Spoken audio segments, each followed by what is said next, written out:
खुदी को कर बुलंद इतना कि हर तकरीर से पहले खुदा बंदे से पूछे बता तेरी रजा क्या है। हेलो बच्चों, आप सभी का स्वागत है। आज के इस लेक्चर में हम शुरुआत करने जा रहे हैं क्लास 10th की बायोलॉजी का वन शॉर्ट वीडियो। यानी आपकी बायोलॉजी में जो सिलेबस दिया हुआ है, टोटल जितने भी चैप्टर हैं, हर चैप्टर का हम एक जो है वन शॉर्ट वीडियो लेंगे और उस एक वीडियो में हम पूरा चैप्टर कंप्लीट करेंगे। तो आज से शुरुआत करने जा रहे हैं। तो आज के जो लेक्चर है उसमें हम बात करेंगे कि जो हमारा फर्स्ट चैप्टर है लाइफ प्रोसेस, उसकी हम बात करेंगे और आपको हम इस वीडियो में माइंड मैप के अनुसार जो है पूरा चैप्टर रिवाइज करवाएंगे। तो बहुत ही इंटरेस्टिंग होने वाला है, आप शुरू से अंत तक बने रहिएगा ताकि आप जो है अच्छे से रिवीजन कर सकें। तो आपका जो है एग्ज़ाम भी नज़दीक आने वाला है, तो आप जल्दी से रिवाइज कर सकें, इसलिए जो है इस वीडियो के साथ बने रहिएगा। और अगर अभी तक चैनल नहीं सब्सक्राइब किया है तो चैनल को सब्सक्राइब जरूर कर देना। तो आज के इस लेक्चर में बात करते हैं लाइफ प्रोसेस की, जो आपका फर्स्ट चैप्टर है बायोलॉजी में। तो लाइफ प्रोसेस है क्या कि पूरा जो जैव प्रक्रम है, पूरा जो जीवन चक्र है एक सजीव का, वो कैसे काम करता है। अगर सजीव प्राणी है तो वो चाहे सो रहा है या काम कर रहा है, उसके बावजूद बहुत सारी ऐसी क्रियाएं हैं जो उसकी बॉडी में, उसके शरीर में होती रहती हैं। तो यही क्या है, एक जैव प्रक्रम है। जरूरी नहीं है जीव काम ही कर रहा हो, तो वो चाहे काम कर रहा हो या आराम कर रहा हो, दोनों समय में उसके बॉडी में जैव प्रक्रम या लाइफ प्रोसेस चलता रहता है। तो शुरुआत करते हैं इस चैप्टर की। तो सबसे पहले इस चैप्टर में जो दिया है कि चैप्टर का नेम लाइफ प्रोसेस है क्या। तो लाइफ प्रोसेस क्या है? Life process is include all the activities that an organism perform to survive in the environment. यानी कि इन्वायरमेंट में सर्वाइव करने के लिए, जीवित रहने के लिए एक जो लिविंग ऑर्गेनिज्म है जितनी सारी एक्टिविटीज करता है, वो सारी एक्टिविटीज जो है लाइफ प्रोसेस कहलाती हैं, जैव प्रक्रम कहलाती हैं। तो लाइफ प्रोसेस है क्या कि एक लिविंग ऑर्गेनिज्म है, वो इन्वायरमेंट में सर्वाइव करने के लिए, रहने के लिए जितनी भी एक्टिविटीज़, जितनी भी क्रियाएं करता है, वो क्रियाएं जो है क्या कहलाती हैं? जैव प्रक्रम कहलाती हैं। तो इन सारी क्रियाओं में बहुत सारी जो है क्रियाएं भी आती हैं। जैसे बात की जाए तो आपकी इसमें चैप्टर में हमें जो पढ़ना है न्यूट्रिशंस, यानी कि हमारे शरीर में पोषण कहाँ से प्राप्त होता है, न्यूट्रिशंस कैसे प्राप्त होता है। यानी न्यूट्रिशंस जैसे हम डाइजेस्टिव सिस्टम पढ़ेंगे तब हम इसको अच्छे से डिटेल में पढ़ेंगे। इसके बाद हमारा रेस्पिरेटरी सिस्टम है, इसको भी हमें पढ़ना है। तो यानी रेस्पिरेटरी सिस्टम क्या है कि हमारा श्वसन तंत्र कैसा है, कि हम कहाँ से जो है सांस लेना शुरू करते हैं और कहाँ तक जो है और क्यों करते हैं, और इसमें हमारी जो गैसेस का जो ट्रांसफ़र होता है, गैसों का आदान प्रदान होता है। तो ये हमारा रेस्पिरेटरी सिस्टम में होता है कि हम ऑक्सीजन को लेते हैं और जो है कार्बन डाइऑक्साइड को हम क्या करते हैं? रिलीज करते हैं। ये ह्यूमंस में होता है, जबकि अपोजिट प्लांट भी ऐसा करते हैं। तो प्लांट क्या करते हैं? हमारे द्वारा छोड़ी गई कार्बन डाइऑक्साइड को लेते हैं और जो है ऑक्सीजन को वो क्या करते हैं, वो ऑक्सीजन को रिलीज करते हैं। अब इसके बाद हमारा सर्कुलेटरी सिस्टम है कि हमारा सर्कुलेटरी सिस्टम जो है कि परिवहन तंत्र पूरी बॉडी में है। तो सर्कुलेटरी सिस्टम क्या होता है कि जो भी हम न्यूट्रिशंस लेते हैं, जो रेस्पिरेशन के माध्यम से जो हम ऑक्सीजन से या गैस वगैरह लेते हैं, इनको सर्कुलेट करना होता है बॉडी के विभिन्न ऑर्गन्स तक।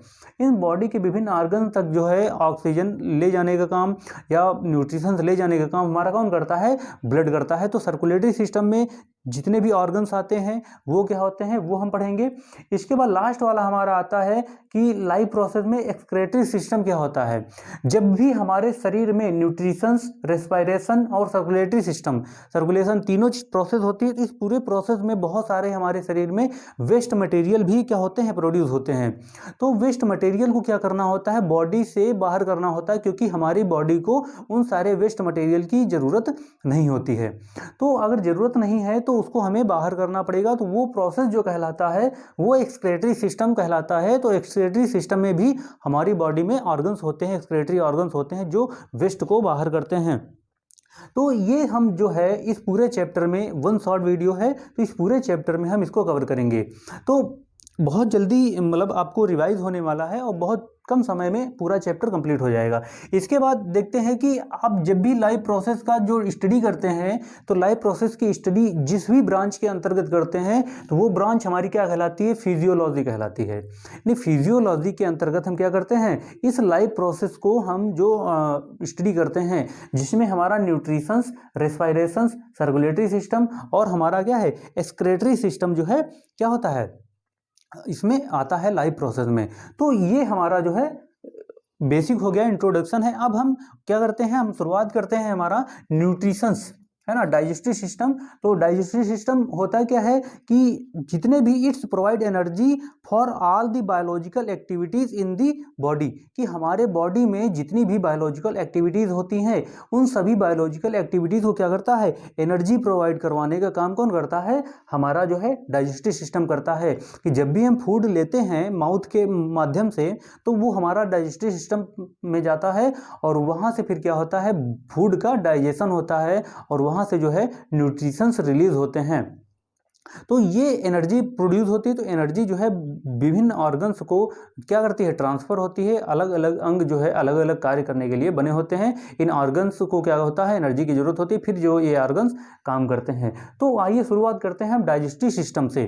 ठीक है, तो इतना बेसिक आपको क्लियर हो गया होगा। तो हम आगे जो है इसके बाद हम एक पॉइंट उठाते हैं, एक टॉपिक जो हमारा है डाइजेस्टिव सिस्टम, तो न्यूट्रिशन, इसकी हम बात करते हैं।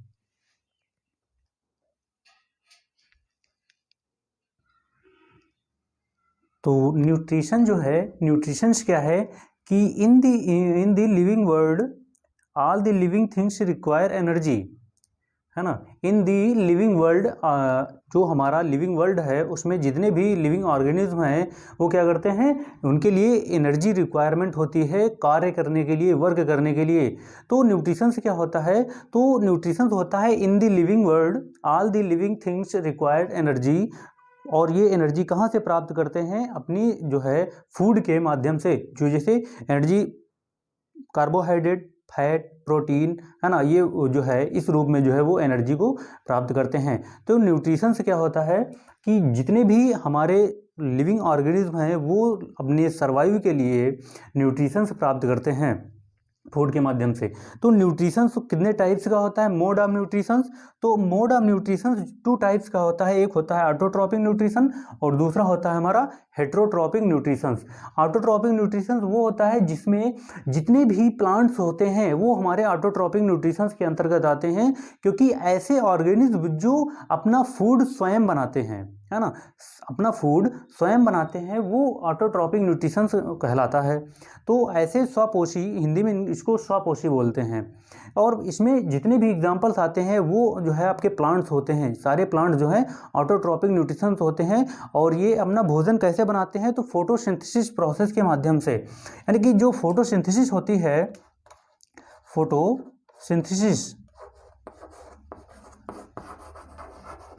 फोटोसिंथेसिस की जो प्रोसेस होती है इसके माध्यम से जितने भी हमारे क्या है प्लांट्स होते हैं, ये प्लांट्स जो है फूड अपना स्वयं बनाते हैं। और फोटोसिंथेसिस की प्रोसेस में क्या होता है कि इसमें जो है 6CO2 प्लस 12H2O, ये जब भी आपस में रिएक्ट करते हैं क्लोरोफिल और जो है सनलाइट की प्रेजेंट में, सनलाइट की प्रेजेंट में, तो क्या बनाता है, ग्लूकोज बनता है C6H12O6 प्लस क्या निकलता है, हमारी जो है ऑक्सीजन गैस निकलती है और प्लस जो है 6H2O, यानी कि हम जो है वाटर निकलता है। जब भी फोटोसिंथेसिस की ऑटोट्रॉपिक न्यूट्रिशन में क्रिया होती है तो ग्लूकोज का जो फूड बनता है ग्लूकोज के फॉर्म में बनता है और ऑक्सीजन और वाटर जो है रिलीज होता है ऑटोट्रॉपिक न्यूट्रिशन में। तो इसके अगर एग्जांपल्स की बात की जाए तो आप जब भी एग्जांपल्स लिखेंगे तो एग्जांपल्स क्या हो जाएंगे, हमारे प्लांट्स, है ना। हमने ये देखो एग्जाम्पल लिख दिया है, तो ये क्या हो जाएंगे, प्लांट्स जो हैं हमारे सभी क्या होते हैं, ऑटोट्रॉपिक न्यूट्रिशंस होते हैं। तो एक बार और क्लियर कर लें कि जो ऑटोट्रॉपिक न्यूट्रिशंस होता है वो है कि ऐसे ऑर्गेनिज्म जो अपना फूड स्वयं बनाते हैं वो ऑटोट्रॉपिक न्यूट्रिशंस कहलाते हैं।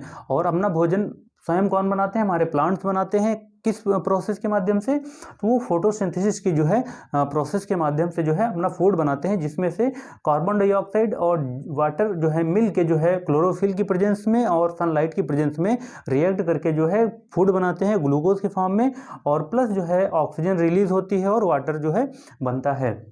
एक तो ये हो गया मोड ऑफ न्यूट्रिशन। दूसरा मोड ऑफ न्यूट्रिशन है हेट्रोट्रॉपिक न्यूट्रिशन, यानी परपोषी, ऐसा न्यूट्रिशन, ऐसा पोषण जो दूसरे पर डिपेंड करता है।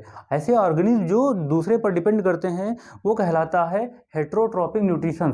हेट्रोट्रॉपिक न्यूट्रिशन, और हेट्रोट्रॉपिक न्यूट्रिशन भी आगे जो है 3 टाइप्स का होता है, जिसमें एक होता है होलोजिक न्यूट्रिशन, दूसरा होता है पैरासिटिक न्यूट्रिशन, और तीसरा होता है सैप्रोफिटिक न्यूट्रिशन होता है।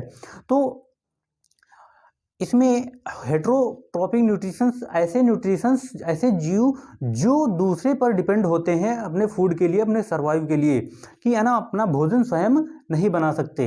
तो होलोजोइक न्यूट्रिशंस में वो होते हैं जो क्या करते हैं, सॉलिड फूड को क्या करते हैं, एब्जॉर्व कर लेते हैं। सॉलिड फूड को एब्जॉर्व करके उससे जो है न्यूट्रिशंस प्राप्त कर लेते हैं, वो होलोजोइक न्यूट्रिशंस कहलाते हैं। इसमें जैसे हमारा क्या ह्यूमंस आ जाते हैं, हमारा जो है हर्बीवोरस जितने भी हैं, कार्निवोरस है, ओमनीवोरस हैं, वो सभी जो है होलोजोइक न्यूट्रिशंस में आएंगे।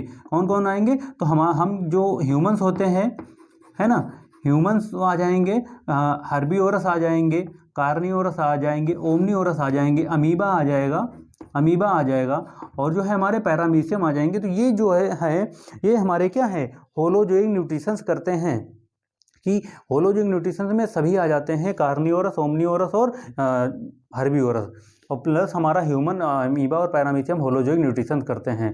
दूसरा इसके बाद क्या है, पैरासिटिक न्यूट्रिशन। जो पैरासिटिक मतलब क्या है कि दूसरे के बॉडी पर रहते हैं, दूसरी की बॉडी पर, ऐसे ऑर्गेनिज्म जो दूसरी की बॉडी पर रहते हैं वहाँ रहकर जो है अपना न्यूट्रिशन प्राप्त करते हैं, वो हमारे पैरासिटिक न्यूट्रिशन कहलाते हैं, है ना, परपोषी जीव कहलाते हैं। अब क्या है, परजीवी जीव कहलाते हैं कि जो दूसरी ऑर्गेनिज्म की बॉडी पर रहेंगे। अब इसमें भी 2 टाइप्स के होते हैं, एक इंडो पैरासिटिक न्यूट्रिशंस होता है, एक एक्टो पैरासिटिक न्यूट्रिशंस होता है। मतलब जब दूसरे जीव की बॉडी पर रहेंगे तो उसमें एक इंडो होगा कि जो दूसरे जीव की, दूसरे ऑर्गेनिज्म की बॉडी के अंदर होगा, यानी उसकी बॉडी के अंदर रहकर वहाँ से न्यूट्रिशंस जो है लेते हैं, तो वो इंडो पैरासिटिक न्यूट्रिशंस कहलाते हैं। अब इसमें से आप होते हैं कौन कौन से, जैसे एस्केरिस होता है, हमारा टेपवार्म होता है, तो ये बॉडी के अंदर होते हैं, तो ये बॉडी के अंदर रहकर जो है क्या करते हैं, न्यूट्रिशंस को प्राप्त करते हैं। दूसरा क्या होता है, एक्टोपैरासिटिक न्यूट्रिशंस होता है। तो एक्टोपैरासिटिक न्यूट्रिशंस क्या होता है कि बॉडी के बाहर, उस बॉडी के ऊपर जो है, स्किन के ऊपर जो है रहकर क्या करते हैं, न्यूट्रिशंस प्राप्त करते हैं। तो इसमें क्या होते हैं हमारे, जैसे कि हमने देखा होगा कि जानवरों के ऊपर जो है छोटा सा जीव जो है चिपक जाता है और उसका ब्लड जो है क्या करता है, सक करता रहता है, चूसता रहता है, वहाँ से ब्लड को अपना फूड के रूप में, अपने न्यूट्रिशंस के रूप में लेना शुरू कर देता है। तो ये क्या होता है, एक्टोपैरासिटिक न्यूट्रिशंस होता है, क्योंकि ये स्किन के ऊपर होता है, बॉडी के ऊपर स्किन पर चिपक जाता है, और ये लीच जो है कहलाता है, वो जीव लीच कहलाता है। तो बॉडी के ऊपर चिपक गया, चिपकने के बाद वहाँ से जो है ब्लड को सक करता है और वहाँ से उससे अपना न्यूट्रिशंस जो है प्राप्त करता है। एक तो ये हो गया। तीसरी वो जो है सैप्रोफिटिक न्यूट्रिशंस होते हैं। और एक चीज़ और है कि ये जो पैरासिटिक न्यूट्रिशंस होते हैं ये दूसरे जीव पर रहते तो हैं, ऑर्गेनिज्म पर रहते तो हैं, लेकिन बिना उसे किल किए हुए मारे हुए जो है उसके ऊपर रहते हैं, उसकी बॉडी के अंदर या बॉडी के बाहर, दोनों जगह रह सकते हैं। तो इसके बाद हमारा देखते हैं कि सैप्रोफिटिक न्यूट्रिशन क्या होता है। तो सैप्रोफिटिक न्यूट्रिशन वो होता है जो डेड या डिकेइंग जो थिंग्स होती हैं, जो डेड बॉडीज वगैरह होती हैं, उनको क्या करता है, उनसे अपना फूड जो है, अपना न्यूट्रिशंस जो है प्राप्त करते हैं। जैसे हमारे बैक्टीरिया हो गए, तो बहुत सारे बैक्टीरिया क्या होते हैं कि उस डेड बॉडी को क्या करते हैं, डिके करते हैं, यानी कि मिट्टी में मिलाने का काम करते हैं। उसको क्या करते हैं, नष्ट करने का काम करते हैं। तो ये हमारे जो है सैप्रोफिटिक न्यूट्रिशंस कहलाता है। सैप्रोफिटिक न्यूट्रिशन कौन करते हैं, तो हमारे जो बैक्टीरिया होते हैं, हमारे फंजाई होते हैं, डिकम्पोजर जिन्हें बोलते हैं, तो ये सारे क्या होते हैं, हमारे सैप्रोफिटिक न्यूट्रिशंस करते हैं ये सारे।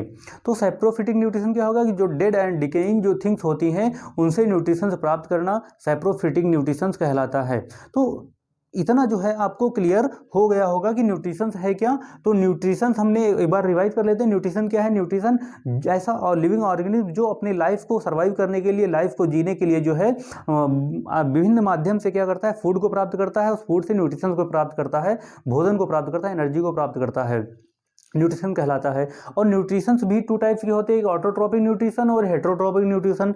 ऑटोट्रोपिक न्यूट्रिशन वो होते हैं कि जो अपना फूड स्वयं बनाते हैं, और जैसे अब हमारे प्लांट्स हैं ये फोटोसिंथेसिस की प्रोसेस के माध्यम से जो है अपना फूड स्वयं बनाते हैं, वहाँ से न्यूट्रिशन प्राप्त करते हैं। दूसरे क्या होते हैं हमारे हेटरोट्रोपिक न्यूट्रिशन, जो आप स्वयं भोजन नहीं बनाते हैं, ये दूसरे पर डिपेंड करते हैं।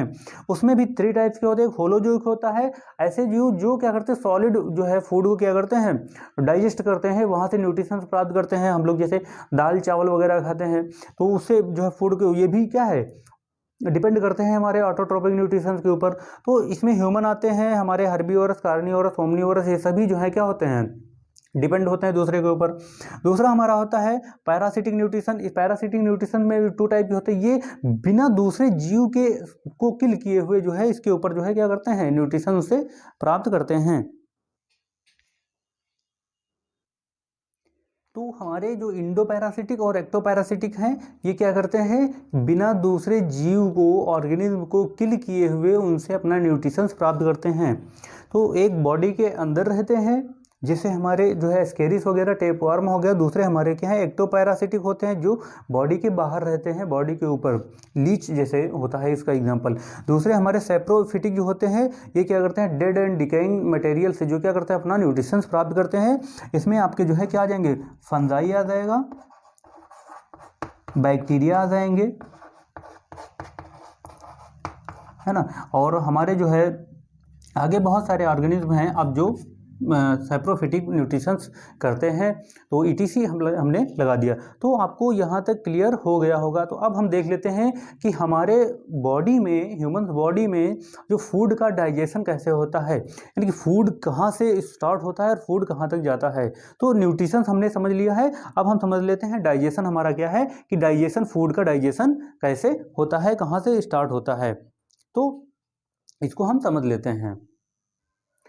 जो हमारा डाइजेशन है, वो हमारा डाइजेशन स्टार्ट होता है, कहाँ से स्टार्ट होता है इसको हम समझेंगे। तो सबसे पहले हमारा डाइजेशन क्या है, फूड को डाइजेस्ट करना, जिससे हमारा क्या हो कि हमें न्यूट्रिशंस मिल सके। और न्यूट्रिशन मतलब एनर्जी मिल सके, और वो एनर्जी हम क्या करें, अपने काम के लिए यूज़ कर सकें, हमारे बॉडी ऑर्गन उसको यूज़ कर सकें। तो हमारा डाइजेशन जो होता है वो, उसमें जो है 2 टाइप्स की जो है क्या होती हैं, 2 टाइप्स में डिवाइड करते हैं। एक एलिमेंट्री कैनाल होती है जो मुख्य होती है, और दूसरी हमारी जो है एसोसिएटेड ग्लैंड्स होती हैं, कुछ जो सहायक ग्रंथियां होती हैं। वो ग्रंथियां हमारे फूड को क्या करती हैं, माउथ से लेकर जो है हमारे जो डाइजेस्टिव सिस्टम है, हमारा स्टमक है, वहाँ तक पहुँचाने में जो है हेल्प करती हैं। तो हमारा जो भोजन होता है, फूड है, वो कैसे जाता है, तो एलिमेंट्री कैनाल के माध्यम से जाता है। जो हमारी एलिमेंट्री कैनाल कहाँ से स्टार्ट होती है, माउथ से। माउथ में क्या होता है, हम फूड को क्या करते हैं, ये माउथ में हम फूड को क्या करते हैं, लेते हैं। सबसे पहले फूड कहाँ आता है, माउथ में आता है। और माउथ के बाद जो है ओएसोफेगस में जाता है, जो हमारी फूड पाइप है, ओएसोफेगस है, वहाँ आता है। उसके बाद फूड जो है हमारे कहाँ कहाँ आता है, स्टमक में आता है, हमारे स्टमक में फूड आता है। उसके बाद हमारा फूड जो है डाइजेशन होता है, उसके बाद हमारा स्मॉल इंटेस्टाइन में आता है। स्मॉल इंटेस्टाइन के बाद जो है लार्ज इंटेस्टाइन में आता है, और लार्ज इंटेस्टाइन में फाइनल जो है एनस में आकर जो है वहाँ से जो वेस्ट बचता है वो एनस के माध्यम से जो है बाहर कर दिया जाता है। तो ये हमारा जो है क्या, एलिमेंट्री कैनाल है, जो इस प्रोसेस से फूड क्या होता है, आगे जो है प्रोसेस जो है आगे फूड जो है आगे की ओर बढ़ता रहता है। तो माउथ के बाद ओएसोफेगस, वहाँ से फूड आगे बढ़ता है, वो स्टमच आता है, स्टमच के बाद जो है स्मॉल इंटेस्टाइन में आता है, फिर जो है लार्ज इंटेस्टाइन में आता है, और फिर जो है एनस के माध्यम से जो है जो वेस्ट बचता है पूरी तरीके से फूड का जो डाइजेशन होने के बाद वो फूड का जो लास्ट में वेस्ट बचता है वो एनस के माध्यम से बाहर कर दिया जाता है। और इस पूरी प्रोसेस में जो है हमारे कुछ एसोसिएटेड ग्लैंड्स होती हैं जो बहुत सारे जो है जूस वगैरह जो है होते हैं रिलीज करती हैं। तो उसमें एक सलाइवरी ग्लैंड होती है जो एंजाइम्स वगैरह रिलीज करती है, हमारा लीवर होता है, और उसके बाद हमारा जो है पैंक्रियाज होता है। ये हमारे क्या होते हैं, एसोसिएटेड जो है ग्लैंड्स होती हैं। तो ये क्या है, ये डाइजेशन है। अब हम समझ लेते हैं कि हर पार्ट पे, जैसे हमारा माउथ है तो माउथ में क्या होता है भोजन का, उसके बाद ओएसोफेगस में फूड का क्या होता है, फिर स्टमच में फूड का क्या होता है, फिर स्मॉल इंटेस्टाइन में फूड का क्या होता है, और लार्ज इंटेस्टाइन में फूड का क्या होता है, और एनस में के माध्यम से फाइनली जो है बाहर वेस्ट कर दिया जाता है। तो आप इंजॉय कर रहे होंगे, समझ में आ रहा होगा, कमेंट करके अवश्य बता दिया करें कि आपको समझ में आ रहा है, लाइक जरूर करना इस वीडियो को। तो आइए जो हम समझ लेते हैं कि इन पूरे प्रोसेस में जो है फूड का कहाँ पर क्या होता है और कौन सा जो है हमारी एसोसिएटेड ग्लैंड जो है कैसे हेल्प करती है। तो इसको जो है हम समझ लेते हैं। जो हमारा ह्यूमन डाइजेस्टिव सिस्टम है इसमें जो है फूड कहाँ से पास होता है, ये जो है बहुत इंपॉर्टेंट चीज़ है। ये बहुत ही जो है इम्पॉर्टेंट है आपके लिए कि आपको पता होना चाहिए कि सबसे पहले फूड हम क्या करते हैं, माउथ में आता है हमारा। फूड में जब हम माउथ में फूड लेते हैं तो वहाँ पर क्या होता है कि 3 पार्ट्स होते हैं जिसमें टीथ हमारे होते हैं। टीथ क्या करते हैं माउथ में, फूड को क्या करते हैं, chewing and crushing of food को क्या करते हैं, चबाते हैं, है ना, क्रश करते हैं, छोटे छोटे टुकड़ों में क्रश करते हैं। तो उसको जो है काम करने का काम कौन करता है, टीथ हमारे करते हैं। उसके बाद माउथ में जो है हमारी जो है टंग होती है, हमारी जीभ जो है ये क्या करती है, फूड को क्या करती है, रोलिंग करने का काम करती है, टेस्टिंग करने का काम करती है कि फूड का टेस्ट कैसा है ना, मीठा है, कड़वा है, नमकीन है या तीखा है, एक अजीब सी चीज़ है, मतलब कि पूरा टेस्ट जैसा स्वाद कैसा है, ये टेस्ट करने का काम हमारी क्या करती है, टंग करती है, रोलिंग एंड टेस्टिंग का काम करती है। इसके बाद हमारे जो माउथ में है सलाइवरी ग्लैंड्स भी होती हैं, है ना। जो सलाइवरी ग्लैंड्स होती है सलाइवा जो है रिलीज करती हैं, जो हमारे मुख में जो है क्या होता है, सलाइवा जो लार होती है इसको रिलीज करती हैं। अगर ये ना हो तो फूड क्या होता है कि फंसता हुआ जो है जाएगा और फूड जो है अच्छे से क्रश नहीं होगा, रोल नहीं होगा, मिक्स नहीं होगा, छोटे छोटे टुकड़ों में टूटेगा नहीं, तो हमारे आगे फूड पाइप के माध्यम से नीचे नहीं जा पाएगा।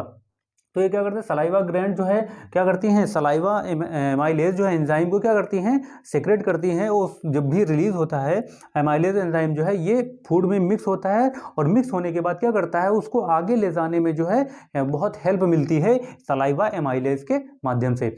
इसके बाद माउथ के बाद जब इतना प्रोसेस हो चुका होता है उसके बाद जो फूड जो है आगे कहाँ आता है, फूड पाइप में आता है, जो होती है हमारी ओएसोफेगस बोलते हैं। फूड पाइप में आता है जिसे हम ओएसोफेगस बोलते हैं। और ओएसोफेगस में क्या होता है, यहाँ पेरिस्टाल्टिक जो है मूवमेंट होता है। पेरिस्टाल्टिक मूवमेंट मतलब क्या होता है, फूड क्या करता है, आगे की ओर पुश करना। पेरिस्टाल्टिक मूवमेंट का मतलब होता है फूड को आगे की ओर पुश करना, कि फूड क्या करे, आगे की ओर जो है बढ़े। कहाँ आगे की ओर, स्टमक की ओर, है ना, स्टमक की ओर आगे फूड बढ़े, ये क्या होता है, पेरिस्टाल्टिक मूवमेंट कहलाते हैं। तो आगे क्या है, ये पासेस फूड कहाँ से, माउथ टू स्टमक जो है फूड जो है आगे पास होता है ओएसोफेगस में, ठीक है।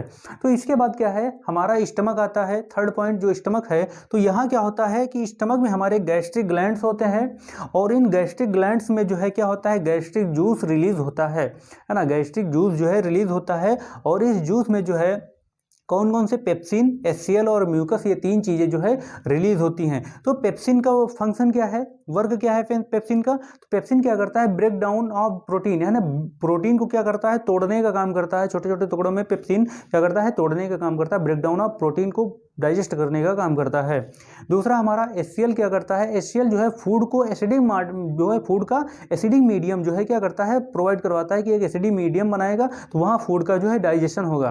तो एसिडिक मीडियम प्रोवाइड करने का काम। और दूसरा काम क्या करता है एचसीएल, जो किल बैक्टीरिया को क्या करता है, किल करने का काम भी एचसीएल करता है। जो हम फूड के माध्यम से जो बैक्टीरिया हमारे स्टमक तक पहुँच जाते हैं उनको किल करने का काम कौन करता है, तो एचसीएल करता है।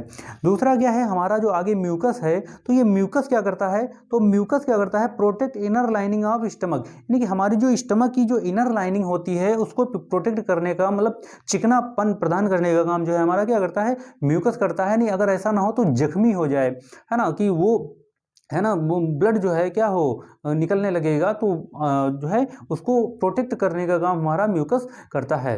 तो हमने क्या देखा कि माउथ है, फूड हमने यहाँ से लिया, माउथ के बाद जो है एसोफेगस में आया, और एसोफेगस के बाद जो है स्टमक में आया, स्टमक के बाद जो है आगे फूड आगे फिर बढ़ता है, वो फूड आगे देखते हैं। स्टमक के बाद जो है फूड जो है कहाँ आता है, स्मॉल इंटेस्टाइन में आता है, फोर्थ पॉइंट पे आता है स्मॉल इंटेस्टाइन में। जब स्मॉल इंटेस्टाइन में फूड आता है तो वो जो है वहाँ पर लीवर और पैंक्रियाज दो ऑर्गन जो है स्मॉल इंटेस्टाइन में हेल्प करते हैं। तो लीवर में डाइजेशन क्या होता है, तो लीवर जो क्या करता है, बिले जूस को क्या करता है, सिक्रेट करता है, रिलीज करता है, और ये कहाँ स्टोर होता है, स्टोर्ड इन गाल ब्लैडर में स्टोर होता है हमारा जो है बिले जूस होता है। और ये क्या करता है, इमल्सिफिकेशन ऑफ फूड जो है का काम करता है, हमारा बिले जूस जो है इमल्सिफिकेशन ऑफ फूड करता है। इसके बाद हमारा जो है स्मॉल इंटेस्टाइन में जो है पैंक्रियाज होता है ना, पैंक्रियाज भी हेल्प करता है स्मॉल इंटेस्टाइन में। जब भी फूड आता है तो पैंक्रियाज कैसे करता है, तो पैंक्रियाज जो है पैंक्रियाटिक जूस को जो है क्या करता है, रिलीज करता है, और पैंक्रियाटिक जूस को जब रिलीज करता है तो उसमें से एमाइलेज, ट्रिप्सिन और लाइपेज, ये 3 एंजाइम्स जो हैं रिलीज होते हैं। तो जो एमाइलेज होता है इसका काम क्या होता है, तो जो एमाइलेज है इसका काम होता है helps in digestion of carbohydrate. जो एमाइलेज है वो क्या करता है, कार्बोहाइड्रेट का डाइजेशन करता है, और जो ट्रिप्सिन है ये क्या करता है, प्रोटीन का जो है डाइजेशन करता है, और उसके बाद जो लाइपेज है ये क्या करता है, फैट का जो है डाइजेशन करता है, डाइजेशन मतलब हेल्प करता है डाइजेशन करने में। तो जो स्मॉल इंटेस्टाइन है, स्मॉल इंटेस्टाइन में जो भी फूड आता है तो वहाँ पर दो ऑर्गन्स लीवर और पैंक्रियाज भी क्या करते हैं, हेल्प करते हैं फूड को डाइजेस्ट करने में। तो किस रूप में, तो लीवर जो होता है हमारा बिले जूस जो है क्या करता है, इसको सिक्रेट करता है, और वहाँ पर फूड का क्या होता है, एमल्सिफिकेशन होता है। दूसरा क्या होता है, पैंक्रियाज जो होता है पैंक्रियाटिक जूस को रिलीज करता है, और पैंक्रियाटिक जूस में जो है 3 जो है एमाइलेज, ट्रिप्सिन और लाइपेज जो है रिलीज होते हैं। इसमें से एमाइलेज क्या करता है, कार्बोहाइड्रेट को जो है डाइजेस्ट करने में हेल्प करता है, और ट्रिप्सिन जो है क्या करता है, प्रोटीन को डाइजेस्ट करने में हेल्प करता है। जो लाइपेज है वो फैट को डाइजेस्ट करने में क्या करता है, मदद करता है, हेल्प करता है। इसके बाद जो स्मॉल इंटेस्टाइन है इसमें जो इंटेस्टाइनल ग्लैंड्स भी होती है, और ये इंटेस्टाइनल ग्लैंड्स क्या करती है, इंटेस्टाइनल जूस को जो है रिलीज करती है। तो क्या करता है, जो इंटेस्टाइनल जूस जो रिलीज होता है यहाँ पर क्या होता है, फाइनल डाइजेशन ऑफ फूड, यानी कि फूड का अगर क्वेश्चन आपको जो है ऑब्जेक्टिव में आ जाए या 1 नंबर में क्वेश्चन आ जाए कि पूरे डाइजेस्टिव सिस्टम में फूड का क्या होता है, फाइनल डाइजेशन कहाँ होता है, तो फाइनल डाइजेशन जो है स्मॉल इंटेस्टाइन में होता है। ठीक है, ये याद रखिएगा कि इंटेस्टाइनल ग्लैंड्स क्या करती है, इंटेस्टाइनल जूस को रिलीज करती है, वहाँ पर जो है फाइनल डाइजेशन ऑफ फूड होता है स्मॉल इंटेस्टाइन में। तो ये जो है आपको बहुत अच्छे से याद रखना है, यहाँ से हर साल जो है क्वेश्चंस बनते ही बनते हैं। इसके बाद फूड का क्या होता है, जब भी स्मॉल इंटेस्टाइन में फाइनल फूड का डाइजेशन हो जाता है तो वो आगे जो है क्या होता है, लार्ज इंटेस्टाइन में भेज दिया जाता है, और जिसको हम कोलॉन भी बोलते हैं, लार्ज इंटेस्टाइन को कोलॉन कहते हैं। तो जो लार्ज इंटेस्टाइन में यहाँ क्या होता है, तो ये absorption of water and salt, जो भी फूड में जो डाइजेशन हो चुका है उस फूड में जो भी वाटर और सॉल्ट जो है मिक्स होता है उसको क्या करता है, एब्जॉर्व करता है हमारा जो है लार्ज इंटेस्टाइन कोलॉन, हमारा क्या करता है, absorption of water and salt करता है। इसके बाद जब ये हो जाता है तो फिर आगे क्या करता है, उसको रेक्टम में भेज देता है फूड को। आगे जो डाइजेस्ट हुआ जो वेस्ट है उसको रेक्टम में भेज देता है। तो यहाँ क्या होता है, temporary collection of food, food का क्या होता है, टेम्परेरी मतलब कुछ समय के लिए जो है उसको स्टोर करना होता है। तो टेम्परेरी कलेक्शन ऑफ फूड जो है, फूड का टेम्परेरी कलेक्शन होता है, और जब भी कलेक्ट हो चुका होता है फिर जो है क्या होता है, फूड आगे जो वेस्ट है वो एनस के माध्यम से क्या करता है, हेल्प इन इजेशन, आगे एनस होता है, एनस जो है ऑर्गन्स है वहाँ से क्या होता है, हेल्प इन इजेशन, यानी कि जो भी वेस्ट है उसको बॉडी से बाहर कर दिया जाता है। तो आपको याद रखना, 2-3 पॉइंट याद रखना है कि कौन से जूस कहाँ पर रिलीज होते हैं, यानी कि स्मॉल इंटेस्टाइन में जो है लीवर और पैंक्रियाज होते हैं। लीवर में जो है क्या होता है, बिले जूस जो है सिक्रेट होता है जो इमल्सिफिकेशन ऑफ फूड का काम करता है। पैंक्रियाज होता है, पैंक्रियाज में पैंक्रियाटिक जूस निकलता है जहाँ से एमाइलेज, लाइपेज और ट्रिप्सिन निकलते हैं, जिसमें एमाइलेज का काम क्या है, कार्बोहाइड्रेट का जो है डाइजेशन करना, हेल्प करने में, और ट्रिप्सिन का काम क्या है, helps in digestion of protein, और लाइपेज का काम क्या है, फैट को जो है डाइजेस्ट करने में हेल्प करना। इसके बाद जो है स्मॉल इंटेस्टाइन में इंटेस्टाइनल ग्लैंड्स होती है जो इंटेस्टाइनल जूस रिलीज करती है। यहाँ पर क्या होता है, फाइनल डाइजेशन ऑफ फूड होता है। इसके बाद लार्ज इंटेस्टाइन होती है, यहाँ पर जो है वाटर और सॉल्ट का एब्जॉर्प्शन होता है। और रेक्टम क्या होता है, टेम्परेरी कलेक्शन ऑफ वेस्ट जो हमारा डाइजेस्ट होने के बाद बनता है। और एनस के माध्यम से जो है वो वेस्ट का जो है क्या कर दिया जाता है, बाहर कर दिया जाता है। तो ये हमारा ह्यूमन डाइजेस्टिव सिस्टम है। इसके बाद हम क्या करते हैं, इसके बाद हमारा जो है रेस्पिरेटरी सिस्टम आता है। तो ये आपको एक जो है पॉइंट कंप्लीट हो चुका है जो हमारा लाइफ प्रोसेस में है। दूसरा हमारा क्या है, रेस्पिरेटरी सिस्टम। तो रेस्पिरेशन क्या होता है, कहाँ से होता है, कैसे होता है, इसको हम देखते हैं। तो रेस्पिरेशन,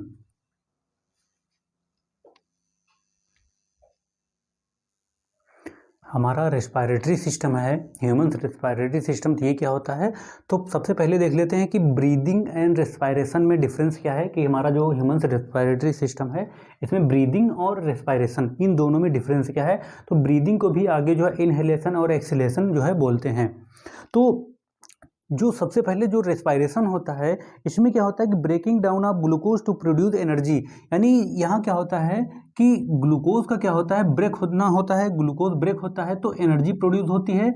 और एनर्जी किस रूप में प्रोड्यूस होती है, तो एटीपी के फॉर्म में एनर्जी जो है प्रोड्यूस होती है रेस्पिरेशन में। और ये प्रोसेस होती कहाँ है, तो ये प्रोसेस जो रेस्पिरेशन होता है वो हमारी सेल में होती है। जो हमारी सेल्स होती हैं उसमें जो है हमारा रेस्पिरेशन होता है। मतलब रेस्पिरेशन क्या है कि जब भी रेस्पिरेशन होता है तो यहाँ पर ग्लूकोज क्या होता है, टूटता है। जब ग्लूकोज टूटता है तो वहाँ पर जो एनर्जी प्रोड्यूस होती है वो एनर्जी एटीपी के फॉर्म में जो है एनर्जी प्रोड्यूस होती है। और जो ये रेस्पिरेशन होता है कि यहाँ कहाँ है, तो हमारी सेल्स में जो है रेस्पिरेशन होता है। और जो रेस्पिरेशन होता है ये क्या होती है, एक केमिकल रिएक्शन होती है, केमिकल प्रोसेस होता है, केमिकल प्रोसेस होता है हमारा जो है रेस्पिरेशन। ठीक है, तो ये पॉइंट बहुत इंपॉर्टेंट है, बहुत बार पूछा जाता है, लगभग हर बार पूछा जाता है। तो आपको ये डिफरेंस पता होने चाहिए। तो रेस्पिरेशन में क्या होता है, रेस्पिरेशन, तो रेस्पिरेशन जो है क्या है, केमिकल प्रोसेस होती है। और जो एनर्जी प्रोड्यूस इन दी क्या होता है, फॉर्म किस रूप में, एटीपी के रूप में जो है एनर्जी प्रोड्यूस होती है। 38 एटीपी के रूप में एनर्जी प्रोड्यूस होती है।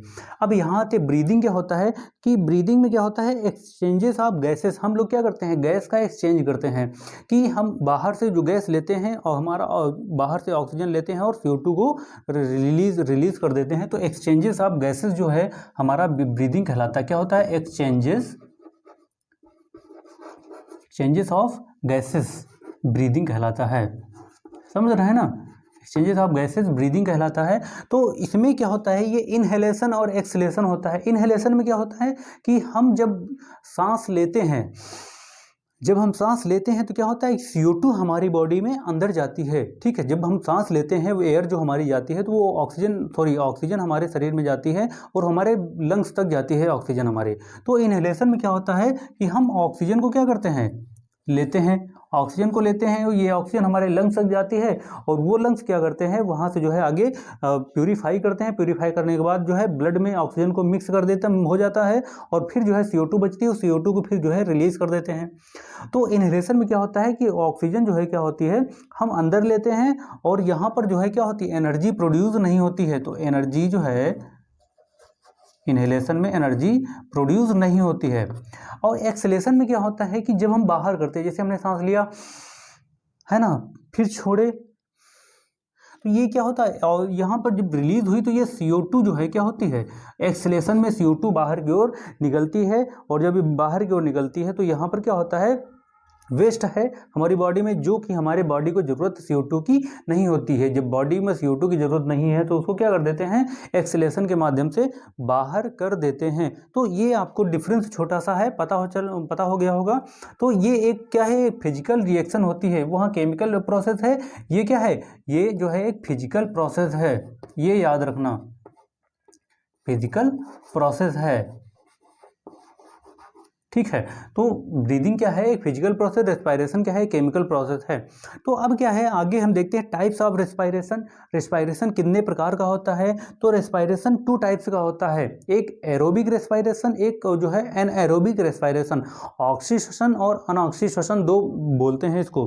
तो एरोबिक रेस्पायरेशन में क्या होता है कि ये aerobic respiration in the presence of जो है और O2, in the presence of O2 oxygen की उपस्थिति में एरोबिक रेस्पायरेशन होता है। और ये कहाँ होता है, तो एरोबिक रेस्पायरेशन जो है साइटोप्लाज्म और माइटोकांड्रिया में होता है। कहाँ होता है, साइटोप्लाज्म और माइटोकांड्रिया में होता है। और ये कंप्लीट ब्रेकडाउन ऑफ ग्लूकोज, यानी यहाँ पर क्या होता है, ग्लूकोज का कंप्लीट ब्रेकडाउन हो चुका होता है, हो जाता है। और इसमें जब भी ग्लूकोज का जो है कंप्लीट ब्रेकडाउन होता है तो इंड प्रोडक्ट के रूप में भी जो है कुछ मटेरियल निकलते हैं, इंड प्रोडक्ट के रूप में जो कार्बन डाइऑक्साइड जो और वाटर जो है रिलीज होता है जो है एरोबिक रेस्पायरेशन में, है ना। जब भी हम सांस लेते हैं, ऑक्सीजन अंदर लेते हैं, तो वहाँ क्या होता है, ग्लूकोज का कंप्लीट ब्रेकडाउन होता है in the presence of oxygen. और फिर क्या होता है, कंप्लीट ब्रेकडाउन ऑफ ग्लूकोज, फिर जो एंड प्रोडक्ट जो लास्ट में निकलते हैं वो हमारा CO2 और जो है जल जो है निकलता है, वाटर निकलता है H2O के फॉर्म में। इसके बाद जो दूसरा होता है हमारा एनएरोबिक रेस्पायरेशन होता है। ये क्या होता है, एब्सेंस ऑफ ऑक्सीजन, यानी ऑक्सीजन के एब्सेंस में होता है। और ये कहाँ होता है, साइटोप्लाज्म में होता है, सिर्फ साइटोप्लाज्म, ओनली साइटोप्लाज्म में होता है। यहाँ हमने एरोबिक रेस्पायरेशन में क्या देखा था कि साइटोप्लाज्म और माइटोकांड्रिया में एरोबिक रेस्पायरेशन होता है, लेकिन यहाँ क्या है, इन साइटोप्लाज्म ओनली। यहाँ पर एरोबिक रेस्पायरेशन कहाँ होता है, ओनली साइटोप्लाज्म में होता है। आगे क्या है, ये इनकम्प्लीट ब्रेकडाउन ऑफ ग्लूकोज, यहाँ पर ग्लूकोज का पूरी तरीके से जो है ब्रेकडाउन नहीं होता है। और यहाँ पर इंड प्रोडक्ट के रूप में जो है 3 चीज़ें निकलती हैं, कार्बन डाइऑक्साइड, एथनॉल और जो है लैक्टिक एसिड, है ना। कार्बन डाइऑक्साइड और लैक्टिक एसिड जो है एरोबिक रेस्पायरेशन में जो है एक एंड प्रोडक्ट के रूप में निकलता है। तो आपको ये चीज़ें जो है बेसिक है, जो पता होना चाहिए कि रेस्पायरेटरी सिस्टम में रेस्पायरेशन और ब्रीदिंग क्या होता है। और रेस्पायरेशन कैसी रिएक्शन है, केमिकल रिएक्शन है, जो ब्रीदिंग है वो फिजिकल रिएक्शन है। और ब्रीदिंग में इनहेलेशन एक्सलेशन होता है, ये हमने समझा। इसके बाद टाइप्स ऑफ रेस्पायरेशन जो है हमारा क्या, एरोबिक और एनाएरोबिक रेस्पायरेशन है, इनको हमने समझा, इनके बीच में डिफरेंस क्या है। अब हम क्या देख लेते हैं कि हमारा जो रेस्पायरेशन होता है, हम जो सांस लेते हैं, अंदर बाहर करते हैं, तो ये क्या होता है, पूरा प्रोसेस कैसे होता है। तो इसको हम समझ लेते हैं कि इसमें बहुत सारे हमारे ऑर्गन्स जो होते हैं वो इसमें हेल्प करते हैं। जैसे हमारा हार्ट हो गया, और हमारा जो है अगर सर्कुलेटरी सिस्टम देखेंगे तो वहाँ पर भी पंप करने का काम हमारा हार्ट करता है। हमारे लंग्स हो गए, ये सारे हमारे क्या हैं, इसमें हेल्प करते हैं रेस्पायरेटरी सिस्टम में। तो आइए हम उसको भी देख लेते हैं। ह्यूमन रेस्पायरेटरी सिस्टम में जब भी हम श्वास लेते हैं तो श्वास में हम क्या करते हैं, एयर लेते हैं अंदर की ओर। तो हमारी एयर कहाँ कहाँ से पास होती है, इसको हम देखते हैं। तो सबसे पहले एयर जो हमारी होती है, जो हमारे नॉस्ट्रिल्स में आती है ना, जो 2 हमारे जो नासा छिद्र होते हैं हमारे, तो यहाँ आती है। और इस नासा छिद्र में जो है क्या होते हैं, हेयर भी होते, बाल होते छोटे छोटे, जो क्या करते हैं, बाहर से अगर कोई पार्टिकल्स हैं, उन पार्टिकल्स को क्या करता है, ये रोकने का काम करते हैं। कि अगर धूल वगैरह आ रही है तो उसको रोकने का काम नॉस्ट्रिल्स में जो है हेयर होते हैं, वो हेयर करते हैं। तो सबसे पहले एयर जो है हमारे कहाँ आती है, नॉस्ट्रिल्स में आती है। यहाँ हेयर जो है जो पार्टिकल्स होते हैं उनको रोकने का काम करता है। फिर यहाँ से पास होती है तो नासल कैविटीज़ में आती है। और नासल कैविटीज़ में आने के बाद जो है आगे फेरिंग्स तक जो एयर पहुँचती है। और यहाँ पर क्या होता है, फेरिंग्स वो स्थान होता है जहाँ पर फूड और जो है एयर दोनों पास होते हैं। तो जब एयर पास होती है तो फूड पाइप जो है बंद हो जाती है, और जब फूड पास होता है तो एयर वाला जो है बंद हो जाता है। कभी कभी हम क्या करते हैं कि अगर फूड लेते वक्त, खाना खाते वक्त बातचीत भी कर रहे होते हैं, तो कभी कभी हमारे फूड पाइप में जो है एयर में वाले पाइप में जो है फूड चला जाता है, या फूड पाइप में एयर चली जाती है, तो हमारे अंदर क्या हम लोग खांसने लगते हैं, है ना। तो ये चीज़ें होती हैं। तो फायरिंग्स हमारा होता है, फायरिंग कहाँ होता है, तो ये क्या है, common passes of food and air, ये कॉमन होता है, एक होता है। तो यहाँ से जब भी एयर पास होती है फिर हमारे लैरिंग्स में आती है, जो हमारा वॉइस बॉक्स है, लैरिंग्स में एयर आती है। और लैरिंग्स में एयर आने के बाद जो हमारा ट्रेकिया होता है, ट्रेकिया में पहुँचती है एयर, और ट्रेकिया के बाद जो है हमारा ब्रोंकाई में एयर पहुँचती है, और ब्रोंकाई के बाद जो है ब्रोंक्यूल में एयर पहुँचती है, और वहाँ से जो है एल्वेलाई तक पहुँचती है एयर। और जब एल्वेलाई तक पहुँचती है, यहाँ पर क्या होता है, ये एल्वेलाई जो है क्या है, साइट ऑफ गैसियस एक्सचेंज। यहाँ पर ऑक्सीजन यानी O2 और CO2 का क्या होता है, ऑक्सीजन और कार्बन डाइऑक्साइड का एक्सचेंज होता है। तो एल्वेलाई हमारा जो है क्या है, वो साइट है जहाँ पर गैसेस का क्या होता है, एक्सचेंज होता है, ऑक्सीजन और कार्बन डाइऑक्साइड। फिर यहाँ पर जो है क्या होती है, ऑक्सीजन जो होती है हमारे ब्लड के साथ मिक्स हो जाती है, फिर जो है आगे ब्लड के माध्यम से जो है आगे सर्कुलेटरी सिस्टम में पहुँच जाती है, आगे सर्कुलेट होती रहती है। और CO2 क्या होती है, वेस्ट होती है, जो कि हमारी बॉडी को ज़रूरत नहीं होती है, उसको फिर क्या करते हैं, बॉडी से बाहर कर देते हैं। तो ये चीज़ें जो है बहुत इंपॉर्टेंट हैं, आपको पता होना चाहिए कि कहाँ पर क्या हो रहा है। तो इस पूरे जो है आप इस जो है माइंड मैप को जो है आप नोट कर लीजिएगा, ताकि आप जो है रिवीजन करने में आपको आसानी हो। तो एल्वेलाई क्या है, हमारी साइट ऑफ जो है साइट ऐसी साइट है जहाँ पर गैसों का एक्सचेंज होता है, ऑक्सीजन और CO2 का एक्सचेंज होता है। तो इसके बाद ये तो हमारा रेस्पिरेटरी सिस्टम हो गया।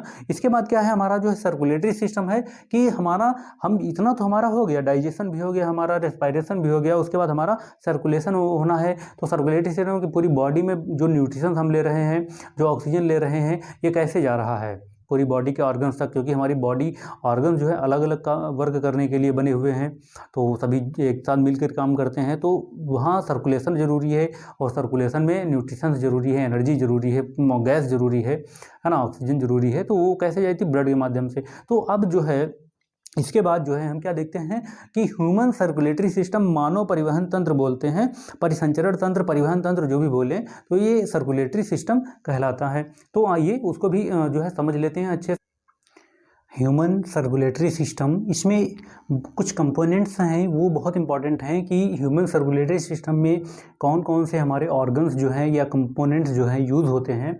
तो सबसे पहला हमारा जो हार्ट होता है, हमारा हार्ट जो है ये क्या है, हमारे सर्कुलेटरी सिस्टम में बहुत ही इंपॉर्टेंट रोल जो है प्ले करता है। तो हार्ट क्या है, एक जो है ये ब्लड को क्या करता है, पंप करता है। तो ब्लड को पंप करने का मतलब ये पंपिंग ऑर्गन्स जो है ना, पंपिंग ऑर्गन्स जो है हमारा ब्लड है, ये सॉरी हार्ट है हमारा पंपिंग ऑर्गन।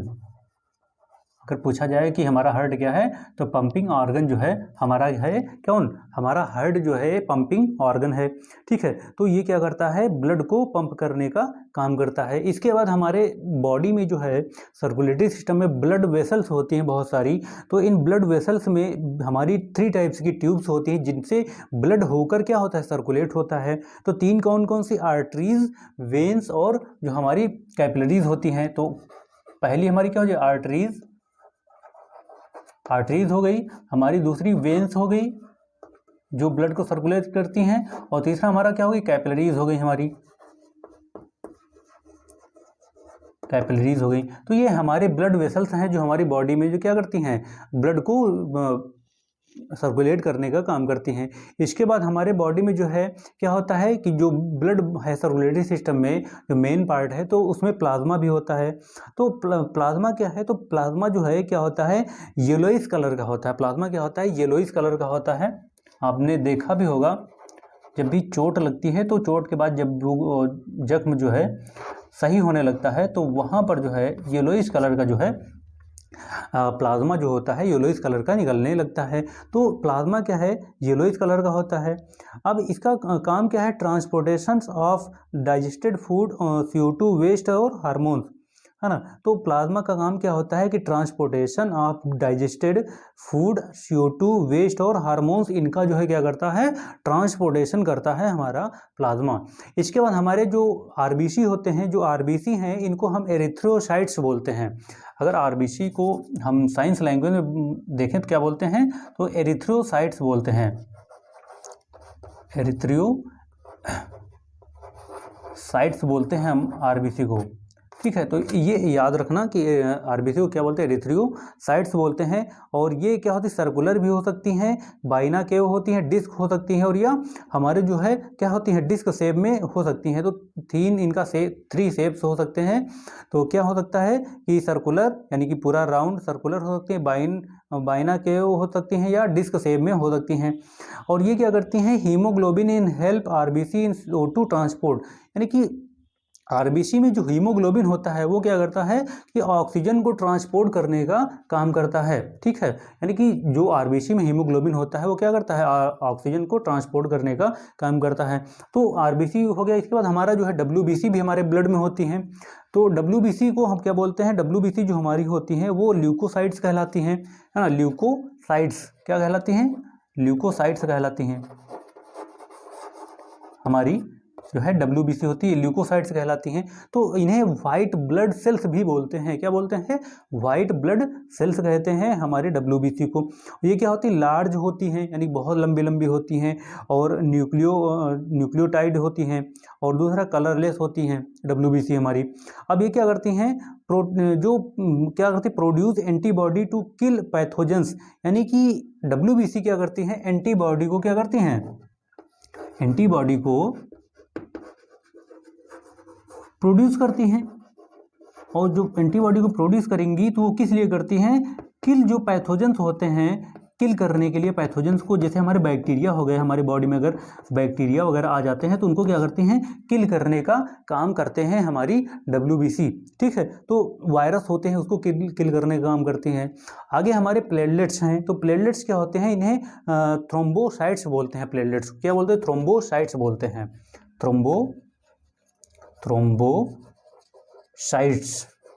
थ्रोम्बोसाइट्स बोलते हैं प्लेटलेट्स को। तो ये प्लेटलेट्स जो थ्रोम्बोसाइट्स होती है, क्या होती है? Clotting of blood. जब भी हमारे बॉडी में अगर कहीं चोट वगैरह लगती है तो ब्लड जो है क्या होता है? फ्लो करना, बाहर निकलना शुरू कर देता है। तो प्लेटलेट्स का मेन फंक्शन क्या है? ब्लड क्लॉटिंग करना, यानी कि ब्लड क्लॉटिंग ऑफ ब्लड करना, है ना, ब्लड को क्लॉट करना, कि ब्लड के क्लॉट बना देती हैं, ब्लड क्लॉटिंग। तो ये हमारे क्या करते हैं? हमारी जो है प्लेटलेट्स करती हैं ब्लड को क्लॉट करना, कि ऐसा ना हो कि ब्लड अगर एक बार बहना शुरू कर दे फिर जो है ब्लड जो है तब निकल जाएगा बाहर, जो हमारी बॉडी में समथिंग 5 लीटर होता है।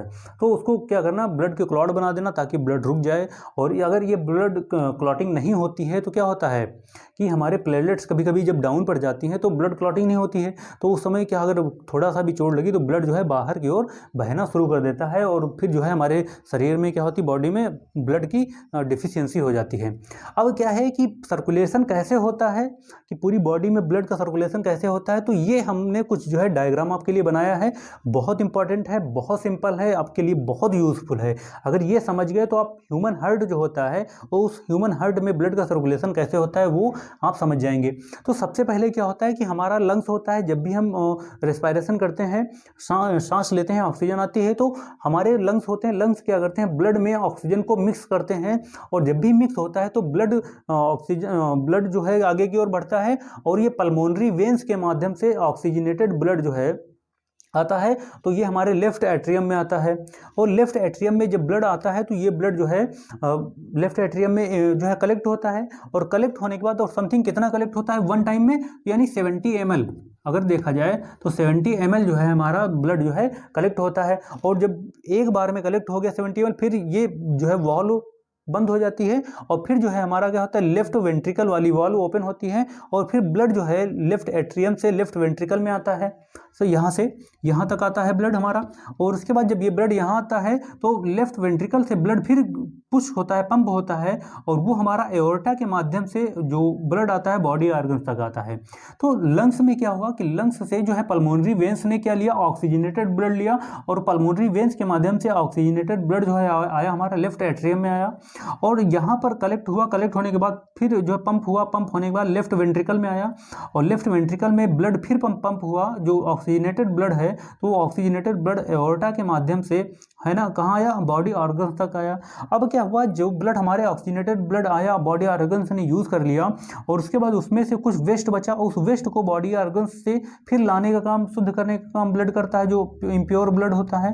तो डीऑक्सीजनेटेड ब्लड को बॉडी ऑर्गन्स से लाती है हमारी राइट एट्रियम में कौन, वेना कावा। वेना कावा क्या करती हैं कि बॉडी ऑर्गन्स जो है डीऑक्सीजनेटेड ब्लड को लेती हैं, और लेने के बाद राइट एट्रियम में लेकर आती हैं। जैसे राइट एट्रियम में ब्लड आता है और यहाँ पर भी कलेक्ट होता है, कलेक्ट होने के बाद फिर पुश होता है, तो जो है राइट वेंट्रिकल में ब्लड आता है, डीऑक्सीजनेटेड ब्लड। ये याद रखना, ये डीऑक्सीजनेटेड ब्लड की बात कर रहे हैं हम। और यहाँ आता है, फिर जो है यहाँ से फिर राइट वेंट्रिकल से ब्लड पंप होता है, और ये पंप ब्लड जो है पल्मोनरी आर्टरीज के माध्यम से फिर लंग्स तक जाता है। तो ये चीज़ें हैं कि हमारा जो राइट एट्रियम और राइट वेंट्रिकल है, इन दोनों में जो है डीऑक्सीजनेटेड ब्लड जो है होता है, और जो हमारा लेफ्ट एट्रियम और जो है लेफ्ट वेंट्रिकल है, यहाँ पर ऑक्सीजनेटेड ब्लड होता है। और इसी प्रोसेस को हम डबल सर्कुलेशन भी बोलते हैं। अगर पूछा गया होगा, बहुत सारे मतलब एग्जाम्स में पूछा जा चुका है कि डबल सर्कुलेशन क्या है, तो डबल सर्कुलेशन यही है कि आप देख रहे हैं कि लेफ्ट एट्रियम और जो है लेफ्ट वेंट्रिकल में ऑक्सीजनेटेड ब्लड है, तो यहाँ से आया। उसके बाद जो है दूसरा क्या होता है, हमारा जो हार्ट होता है, हार्ट का राइट एट्रियम और राइट वेंट्रिकल होता है, और इसमें भी क्या होता है, इसमें डीऑक्सीजनेटेड ब्लड होता है। तो इन दोनों जो है ये 4 चैम्बर होते हैं, ये 4 चैम्बर क्या करते हैं, पूरे जो है ब्लड को क्या करते हैं, सर्कुलेट करते हैं। तो दो बार जो है क्या होता है, ब्लड सर्कुलेशन हो रहा है, तो इसलिए इसे क्या बोलते हैं, डबल सर्कुलेशन बोलते हैं। तो जब हमारा राइट एट्रियम क्या करता है, बॉडी ऑर्गन्स से वेना कावा के माध्यम से लाया गया जो ब्लड डीऑक्सीजनेटेड ब्लड है उसको राइट वेंट्रिकल में भेजता है, और राइट वेंट्रिकल फिर जो है क्या करता है, पंप करता है और पल्मोनरी आर्टरीज के माध्यम से जो है डीऑक्सीजनेटेड ब्लड को लंग्स तक पहुँचाता है। और जब भी लंग्स तक जो है ब्लड पहुँच जाता है, तो फिर लंग्स फिर क्या करते हैं, उसी जो है डीऑक्सीजनेटेड ब्लड को फिर क्या करते हैं, प्योर करते हैं, है ना। प्योर करने के बाद उसमें ऑक्सीजन मिक्स करते हैं, फिर जो है पल्मोनरी वेन्स के माध्यम से फिर ये पूरा सर्कुलेशन जो है चलता रहता है। तो ये चीज़ जो है बहुत इंपॉर्टेंट है। आप जब जो ह्यूमन हार्ट की संरचना देखेंगे, उसका स्ट्रक्चर उसका देखेंगे, तो ऐसा ही स्ट्रक्चर उसको भी आपको वहाँ पर दिखाई देगा। तो ये बहुत सिंपल है, आप इसको याद रखिएगा कि कौन, अभी 2023 में क्वेश्चन आया था कि कौन सा जो ये है, कौन सी पाइप है, ब्लड पाइप है जो लंग्स से जो है राइट लेफ्ट एट्रियम तक ब्लड लेकर आती है, और वही कौन सा ब्लड, ऑक्सीजनेटेड ब्लड लेकर आती है, तो वो कौन सी हमारा जो है पल्मोनरी वेन्स है। तो ये आप याद रखेंगे, पल्मोनरी वेन्स है, एओर्टा हो गई हमारा, वेना कावा हो गई हमारा, पल्मोनरी आर्टरीज हो गई। तो ये हमारा क्या है, सर्कुलेटरी सिस्टम है। और हमारे पूरे सर्कुलेटरी सिस्टम में जो है क्या करते हैं, हमारे हार्ट यूज होता है, हमारा ब्लड वेसल्स हैं, प्लाज्मा है, आरबीसी है, डब्ल्यूबीसी है, प्लेटलेट्स हैं, ये सारी हमारे क्या करते हैं, कंपोनेंट्स हैं जो कि पूरे सर्कुलेटरी सिस्टम में हेल्प करती हैं। तो आई होप ये इतना तो आपको समझ में आ गया होगा, है ना। तो मस्ती के साथ पढ़ते रहिए ना, बेस्ट रहिए, मस्त रहिए, है ना। टेंशन नहीं लेने का किसी भी चीज़ की, बहुत सिंपल चीज़ें हैं, पूरा चैप्टर हम आपको कंप्लीट करवा रहे हैं। तो ये हमारा सर्कुलेटरी सिस्टम है ना। तो आप भी जो थोड़ा हमारा साथ दीजिए, चैनल को सब्सक्राइब करिएगा और शेयर भी करिएगा, क्योंकि बहुत समय लग रहा है आपको, आपके लिए हम लेकर आए हैं। तो ये सर्कुलेटरी सिस्टम है। इसके बाद हम लास्ट जो हमारा पॉइंट है, एक्सक्रीटरी सिस्टम है, कि हमारा डाइजेशन हो गया, हमारा रेस्पिरेशन हो गया, और हमारा सर्कुलेटरी सिस्टम हो गया। अब लास्ट में बचा जो वेस्ट बॉडी में बचता है, उसको हम क्या करना है, हमको बॉडी से बाहर करना है, एक्सक्रीट करना है। अगर बॉडी से बाहर नहीं करेंगे तो प्रॉब्लम हो जाएगी। तो उसे क्या करना है, बॉडी से बाहर करना है, एक्सक्रीटरी सिस्टम। तो इसके बाद जो है इसको नोट कर लीजिएगा, ताकि हम आगे उसके बाद जो है जब एक्सक्रीटरी सिस्टम पढ़ें, उत्सर्जन तंत्र, तो उसको भी आप आगे नोट कर सकें। तो आइए उसको देख लेते हैं, बहुत सिंपल और बहुत आसानी से। ह्यूमन एक्सक्रीटरी सिस्टम, इसमें क्या होता है कि हमारे शरीर में जो वेस्ट बने हुए हैं उनको बाहर करना, है ना। वेस्ट बाहर करना, वेस्ट कहाँ से बाहर होना, कि हमारे जो श्वसन तंत्र है, हमारा जो लंग्स है हमारे, वहाँ से CO2 को बाहर कर देते हैं, और हमारी जो स्किन होती है वहाँ से जो साल्ट और यूरिया वगैरह होता है, साल्ट वगैरह ज़्यादातर होता है, सोडियम हमारा जो है स्वेट के रूप में, यानी पसीने के रूप में बाहर हो जाता है। और जो हमारी बॉडी में जो यूरिया प्रोड्यूस होता है, जो वेस्ट मटेरियल है, उसको हम जो है क्या करते हैं, जो है एक्सक्रीटरी सिस्टम जो है वहाँ से बाहर कर देते हैं। तो हमारे एक्सक्रीटरी सिस्टम में सबसे इम्पॉर्टेंट जो है हमारा क्या है, किडनी, जो हमारा जो एक किडनी की जो फंक्शन होता है, ये इम्पॉर्टेंट है। तो ये हमारा जो एक्सक्रीटरी सिस्टम है, इसमें क्या होता है कि किडनी, एक जोड़ी किडनी होती है, 1 पेयर किडनी होती है। इसमें से जो किडनी है, ये आपको जो स्ट्रक्चर दिख रहा है, ये किडनी क्या करती हैं, फिल्टर, ब्लड को फिल्टर करती हैं, और फिल्टर करने के बाद क्या करती हैं, यूरिन को प्रोड्यूस करती हैं, ठीक है। इसके बाद हमारा जो किडनी से जो एक पाइप लगी हुई थी, जिसे यूरेटर बोलते हैं, ये यूरेटर क्या करती है, transport urine towards urinary bladder, यानी कि जब भी किडनी क्या करती है, फिल्टर कर लेती है ब्लड को, यूरिन को प्रोड्यूस करती है, तो फिर प्रोड्यूस हुई यूरिन को कहाँ लाना है, कि यूरिनरी ब्लैडर में लाना है। तो वो यूरेटर क्या करता है, ट्रांसपोर्ट करता है। इसके बाद जो है ये यूरिन आकर जो है कहाँ इकट्ठा होता है, हमारा यूरिनरी ब्लैडर में टेम्पोरेरी स्टोर इन यूरिन थोड़े समय के लिए होता है। उसके बाद जो है यूरेथ्रा के माध्यम से जो है ये transport urine out of the body से बाहर कर दिया जाता है। तो आपको ये सिंपल स्ट्रक्चर आपको दिख रहा होगा कि बहुत सिंपल है, आपने बनाना आपको सीख लेना है और ये आपको समझ में आ जाएगा। तो इसमें कितने पार्ट्स होते हैं, किडनी, यूरेटर और जो है यूरिनरी ब्लैडर और यूरेथ्रा, ये 4 पार्ट्स होते हैं। यही हमारे पूरे एक्सक्रीटरी सिस्टम में यूज़ होते हैं, पूरे हेल्प करते हैं कि बॉडी के अंदर जो यूरिया बनी है उसको बाहर कर देना है। अब आगे क्या है, इसमें जो किडनी होती है इसमें क्या होते हैं, बहुत सारे नेफ्रॉन होते हैं। और नेफ्रॉन है क्या, structural and functional unit of kidney, यानी किडनी का क्या है, नेफ्रॉन क्या है, स्ट्रक्चरल एंड फंक्शनल यूनिट है। और ये कि नेफ्रॉन करता क्या है, help in filtration of blood, यानी कि जब किडनी होती है तो फिल्टर करती है, तो वहाँ पर नेफ्रॉन होते हैं। नेफ्रॉन का स्ट्रक्चर आपको बना लेना है, देख लेना है। तो ये हेल्प करता है फिल्ट्रेशन ऑफ ब्लड में। और फिर वाटर बैलेंस भी, बॉडी में हमारा वाटर बैलेंस को मेंटेन रखने में भी हमारा नेफ्रॉन हेल्प करता है कि कितना वाटर बाहर करना है और कितना जो है बॉडी में मेंटेन रखना है, नहीं तो जो है क्या होता है, हमारे बॉडी में जो है वाटर की डिफिशियंसी हो जाएगी। तो ये हमारा जो है एक्सक्रीटरी सिस्टम है, ये तो ह्यूमन से एक्सक्रीटरी सिस्टम है। और जो बहुत सारे जो है क्या होते हैं, हमारे प्लांट्स होते हैं। तो प्लांट्स किस प्रकार से जो है क्या करते हैं कि एक्सक्रीटरी सिस्टम प्लांट्स में कैसा होता है, तो वो भी हम देख लेते हैं कि प्लांट्स में जो है, ये आप नोट कर चुके होंगे, नोट कर लीजिएगा। तो जो प्लांट्स होते हैं वो भी क्या करते हैं, एक्सक्रीटरी सिस्टम उनमें भी होता है, वो भी एक्सक्रीट करते हैं। बहुत सारे जो है पदार्थों को, एलिमेंट होते हैं, उनको क्या करते हैं, एक्सक्रीट करते हैं। तो हम, ये तो ह्यूमन बॉडी वाला था। अब जो हम प्लांट का देख लेते हैं, तो प्लांट एक्सक्रीटरी सिस्टम, प्लांट किन किन चीज़ों का क्या करते हैं, एक्सक्रेशन करते हैं। तो प्लांट पहला क्या करते हैं, ऑक्सीजन को एक्सक्रेट करते हैं कि जब भी फोटोसिंथेसिस की प्रोसेस होती है, तो फोटोसिंथेसिस की प्रोसेस में क्या करते हैं, ये दिन में क्या करते हैं, प्रोड्यूस ड्यूरिंग, दिन में क्या करते हैं, फोटोसिंथेसिस के माध्यम से ऑक्सीजन को प्रोड्यूस करते हैं और ये क्या करते हैं, बाहर कर देते हैं। दूसरा क्या है, हमारा CO2 है ना, CO2 क्या है कि ये क्या करते हैं, CO2 को क्या करते हैं, ये प्रोड्यूस ड्यूरिंग रेस्पिरेशन। जब भी ये प्लांट रेस्पिरेशन करते हैं उस समय जो है CO2 क्या करते हैं, प्रोड्यूस करते हैं। और क्या है, वो ये रिमूव करते हैं इसको रात में, यानी कि कहा जाता है ना कि रात के समय में प्लांट के नीचे पेड़ हो, ट्री के नीचे नहीं सोना चाहिए, क्योंकि वो रात के समय ऑक्सीजन लेते हैं और CO2 को छोड़ते हैं। तो जस्ट अपोजिट होता है, दिन में क्या होता है कि वो CO2 को लेते हैं और O2 को जो है बाहर छोड़ते हैं, लेकिन रात के समय ये अपोजिट हो जाता है। तो रात के समय क्या करते हैं कि रात के समय प्लांट क्या करते हैं कि प्रोड्यूस ड्यूरिंग, रात के समय ये क्या करते हैं, ऑक्सीजन लेते हैं और CO2 को प्रोड्यूस करते हैं, है ना, कहाँ से, थ्रू स्टोमेटा के माध्यम से। एक तो 2 पोर्शन हो गए। उसके बाद क्या करता है, वाटर वेपर होते हैं, यानी कि प्लांट क्या करते हैं, वाटर वेपर भी प्रोड्यूस करते हैं, रिलीज करते हैं।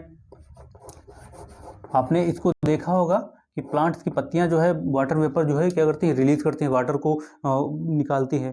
तो ये भी क्या होता है कि ये बहुत ही इंपॉर्टेंट प्रोसेस है, जो दिन और रात दोनों में वाटर वेपर रिलीज होता रहता है, एक्सक्रीटरी होता रहता है। इसके बाद क्या है, आपने एक चीज़ और देखा होगा कि बहुत सारे जो जैसे रबर प्लांट्स हो गए, वहाँ गम एंड रेजिन्स वगैरह जो है प्लांट रिलीज करते हैं, रेजिन्स। तो ये क्या है, ये भी एक्सक्रीटरी सिस्टम प्लांट में है। तो गम एंड रेजिन्स क्या होता है, ये stored in old xylem cells में, जो ये क्या होता है, ओल्ड जाइलम सेल्स जो होती हैं, ओल्ड जाइलम सेल्स जो होती हैं, ये इनमें वहाँ पर जो गम और रेजिन जो है प्लांट में क्या होता है, स्टोर होता रहता है। और ये क्या करते हैं, जब भी हम क्या करते हैं, कट करते हैं प्लांट को, जब भी हम प्लांट को क्या करते हैं, कट करते हैं, तो ये कट के दौरान जो है क्या होते हैं, रिलीज होता है।